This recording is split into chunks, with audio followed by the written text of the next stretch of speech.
এগুলারও ওদের এরা লিচুর সময়ের কার, লিচুর যে সিজন ছিল ওই সময়ের গুলা।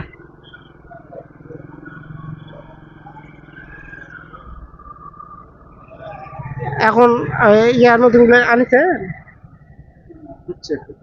একটু করে হচ্ছে এলাকাত নাকি। হুম, হোক হোক।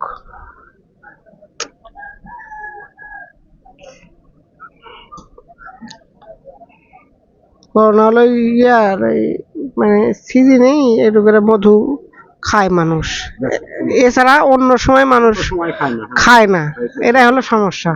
দেখেন তো গরমের সময় কি পরিস্থিতি, মধু ওই সময় বিক্রি হয় না, আর মানুষ ওই সময় খায়ও না, মানে সত্যিকার অর্থে গ্রামে বা শহরেও শীতের সময় একটু করে খায়। এখন এই 2 মাস, হ্যাঁ এই 2 মাসই এখন এই যা চলে আর না চলে।